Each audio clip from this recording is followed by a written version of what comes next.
தாய் தமிழ் உறவுகளுக்கு வணக்கம். ஆட்சி மாறியதும் அரசு பங்களாவை காலி செய்தார். ஆட்சி மாறியதும் அரசு பங்களாவை காலி செய்தார் என்ற தலைப்பில் இந்த காணொளியை காண்கிறோம்.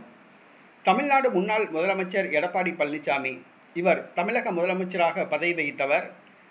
அரசு பங்களாவில் குடியிருந்தார். 2021ஆம் ஆண்டு நடைபெற்ற தமிழக சட்டசபை தேர்தலில் அதிமுக தோல்வியடைந்தது. அவர் எதிர்க்கட்சி தலைவராக பதவி வகித்தார்.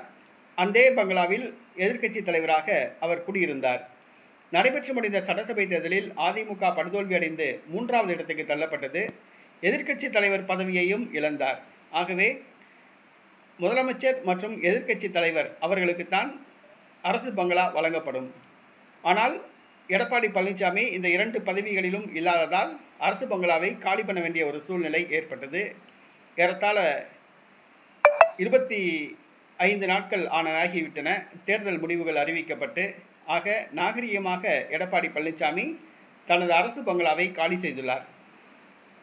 இதுவரை பசுமை வழிச்சாலையில் உள்ள அரசு பங்களாவில் குடியிருந்தார். தனது அரசு பங்களாவை காலி செய்துவிட்டு தற்பொழுது ராயப்பேட்டை அருகில் ஒரு வீட்டில் குடிபெயர்ந்துள்ளார்.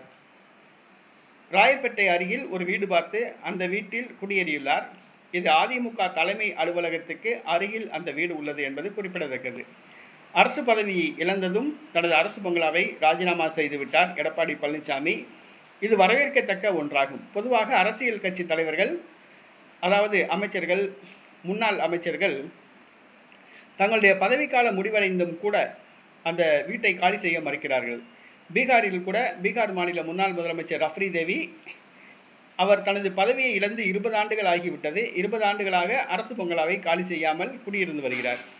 டெல்லியில் கூட முன்னாள் மத்திய அமைச்சர்கள் பதவிக்காலம் முடிவடைந்த பிறகும் கூட இன்னும் அரசு பங்களாவை காலி செய்யாமல் குடியிருந்து வருகிறார்கள் என்பது குறிப்பிடத்தக்கது.